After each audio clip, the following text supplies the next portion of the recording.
Welcome to MSB classes. आज हम पढ़ेंगे मेजरमेंट का एक topic PMMC, permanent magnet moving coil instrument.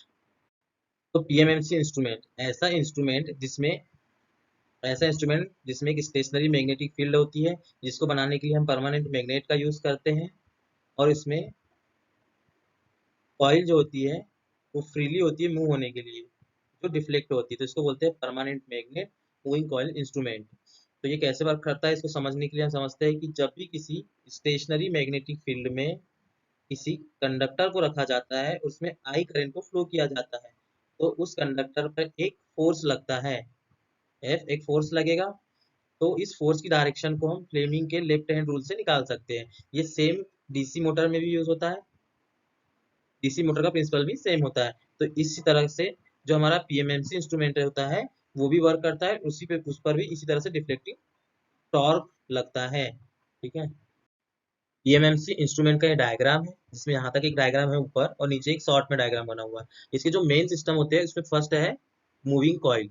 तो मूविंग कॉइल होती है वो जो स्टेशनरी मैग्नेटिक फील्ड होती है, ये दो परमानेंट मैग्नेट है जिसका एक स्टेशनरी मैग्नेटिक फील्ड होता है, उसके बीच में फ्रीली लगी हुई होती है। जब इस कॉइल में करंट फ्लो किया जाता है तो यह फ्रीली रोटेट होती है। यही पढ़ा था अभी कि किसी करंट कैरिंग कंडक्टर को स्टेशनरी मैग्नेटिक फील्ड में रखा जाए तो उस पर एक फोर्स लगता है। और जो ये कोर होती है, जो मूविंग सिस्टम में कोर लगी हुई होती है, ये एल्यूमिनियम की एक फ्रेम होती है जिसके ऊपर कॉपर के कंडक्टर को लगाया जाता है। ठीक है, जो एल्यूमिनियम की फ्रेम होती है ये कॉइल के एल और डी लंबाई और चौड़ाई को बढ़ा देती है, जिससे इसका एरिया बढ़ जाता है। इससे इसमें जो लगने वाला टॉर्क है इसकी वैल्यू बढ़ जाती है। ये हम आगे टॉर्क इक्वेशन में देखेंगे। सेकेंड सिस्टम होता है मैग्नेटिक सिस्टम या मैग्नेट सिस्टम। जो मैग्नेट सिस्टम होता है वो परमानेंट दो मैग्नेट लगे हुए थे, ये नॉर्थ पोल उसका, ये साउथ पोल। ठीक है, और यह मैग्नेट एल्यूमिनियम, निकिल, कोबाल्ट जैसे मटेरियल की बनी होती है जिसका मैग्नेटिक इंटेंसिटी ज्यादा हो। ठीक है, और ये जो परमानेंट मैग्नेट्स होती है इनका साइज इस टाइप से होता है, कॉनकेव, मतलब अवतल दर्पण की तरह होता है, जिससे कि इसमें यूनिफॉर्मली फ्लक्स यहाँ पे कॉइल पे पड़े। इस टाइप से होता है मैग्नेट सिस्टम। ये स्टेशनरी फील्ड को यहाँ पे डेवलप करता है। थर्ड सिस्टम होता है कंट्रोल सिस्टम। जो कंट्रोल होता है पीएमएमसी में वो स्प्रिंग से देते हैं कंट्रोल टॉर्क जो होता है। और जो कंट्रोल होता है जिसमें जो स्प्रिंग का यूज किया जाता है ये फॉस्फर ब्रॉन्ज की बनी हुई होती है। ठीक है, फॉस्फर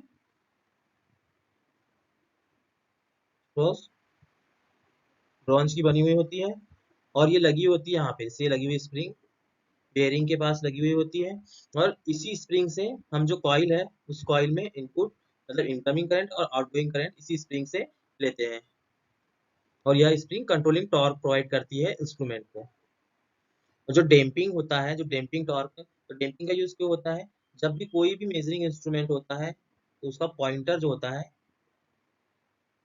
वो स्केल पे ऐसे फ्लक्चुएट होते रहता है, इधर उधर करके। इसको बहुत जल्दी स्टेबल करने के लिए डैम्पिंग टॉर्क की जरूरत पड़ती है। तो जो डैम्पिंग टॉर्क है पीएमएमसी में, जो हम कॉइल एल्यूमिनियम की फ्रेम पे लगाते हैं, तो यह एल्यूमिनियम की फ्रेम मैग्नेटिक फील्ड में रोटेट होती है, जिसके कारण इसमें एक ईएमएफ इंड्यूस होगा। इस ईएमएफ के कारण उसमें एक एडी करंट आ जाएगा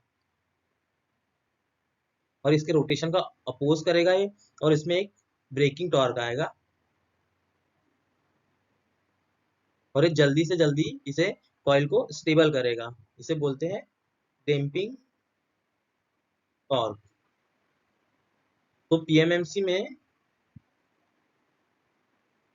डैम्पिंग कैसे करते हैं, कौन सी डैम्पिंग का यूज करते हैं? तो एडी करंट डैम्पिंग का।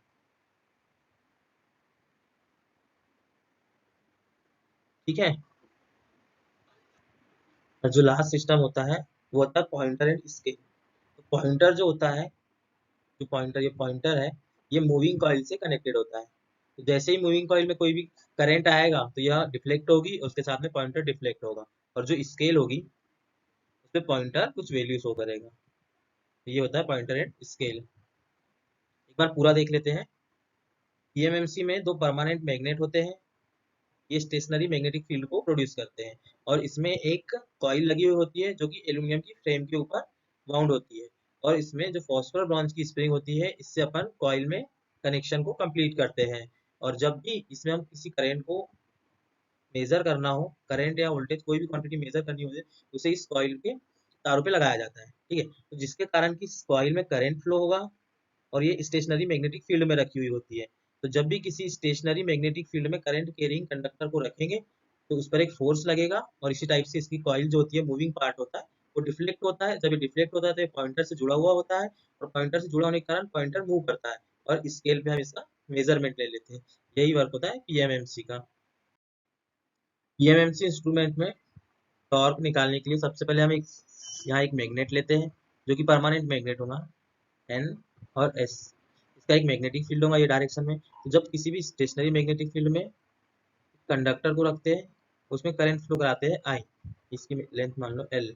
जब करंट फ्लो कराते हैं तो इसमें एक डिफ्लेक्टिंग फोर्स आ जाएगा और जो डिफ्लेक्टिंग फोर्स होगा उसकी वैल्यू होती है B I L sine theta, जहाँ पे बी मैग्नेटिक फील्ड और आई है इसमें फ्लो होने वाला करंट और एल है इसकी लेंथ। ठीक है, और यहाँ पे थीटा की वैल्यू 90 होती है। ये थीटा की वैल्यू पीएमएमसी में हमेशा 90 क्यों होती है, क्योंकि यहाँ पे अपन रेडियल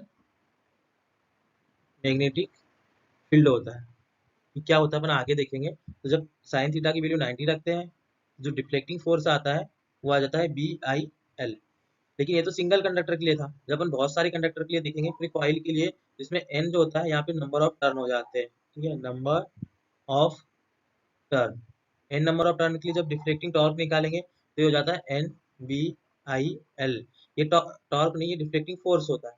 जब टॉर्क की बात करेंगे तो इसमें परपेंडिकुलर जो यहाँ रेडियस होता है ये डी ले लेते हैं, तो ये एड हो जाता है, इसका मल्टीप्लाई कर देते हैं फोर्स में, तो N B I L into D, ये हो गया डिफ्लेक्टिंग टॉर्क, और एल इंटू डी हो जाएगा एरिया।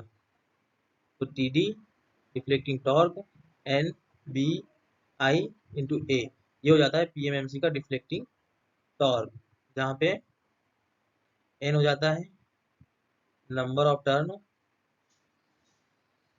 बी हो जाता है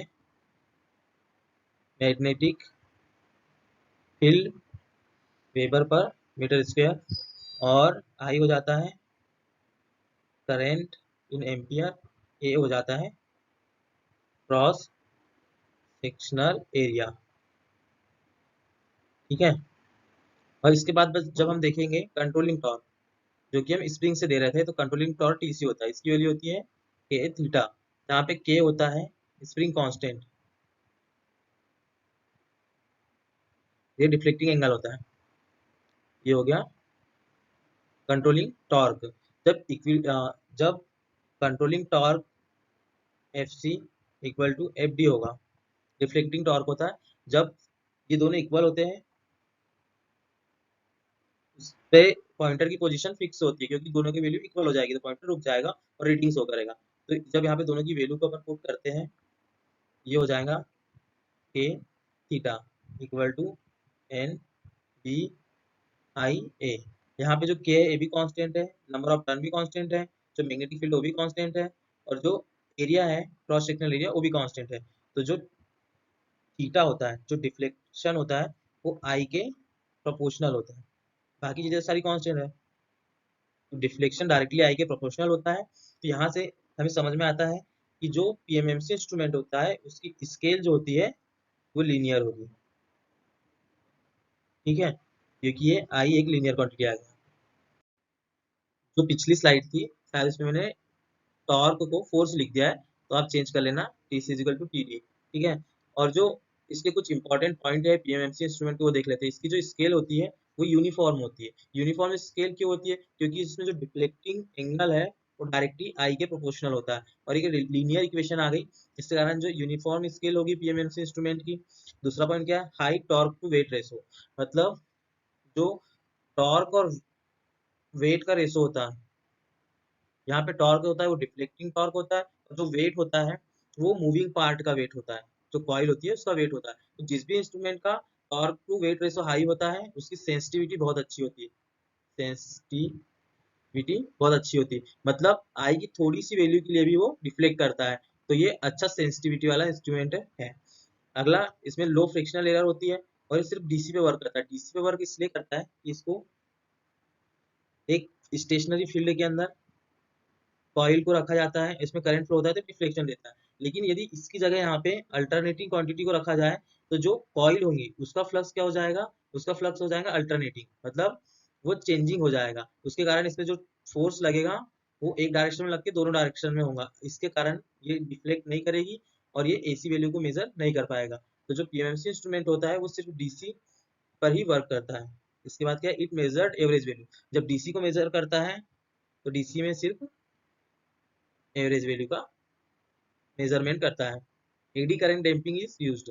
जो पीएमएमसी इंस्ट्रूमेंट होता है उसमें जो कॉइल होती है वो एल्यूमिनियम की फ्रेम पे होती है, और जब ये स्टेशनरी मैग्नेटिक फील्ड में मूव करती है तो इसमें एक ईएमएफ इंड्यूस्ड होता है जिसके कारण इसमें एक एडी करंट आता है और वो ब्रेकिंग पावर को प्रोड्यूस करता है, तो इसमें एडी करंट डैम्पिंग होती है। एडी करंट डैम्पिंग, ठीक है। और इसमें जो मैग्नेट होती है कॉन्केव शेप की होती है, यहाँ पे डायग्राम है। कॉन्केव शेप मतलब अवतल, अवतल शेप की होती है, जो परमानेंट मैग्नेट का हम यूज करते हैं। ये इसलिए करते हैं ताकि यूनिफॉर्म मैग्नेटिक फील्ड मिल सके। तो ये जब कॉन्केव का यूज करेंगे तो जब भी कॉइल पे पड़ेंगी तो ये हमेशा यूनिफॉर्म होगी और इसका एंगल 90 होगा। इसलिए जो रेडियल मैग्नेटिक फील्ड के कारण इसमें 90 डिग्री पॉसिबल हो पाता है पीएमएमसी में हमेशा। ठीक है, यदि हमारा वीडियो अच्छा लगता है तो प्लीज लाइक कीजिए और हमारे चैनल को सब्सक्राइब कीजिए।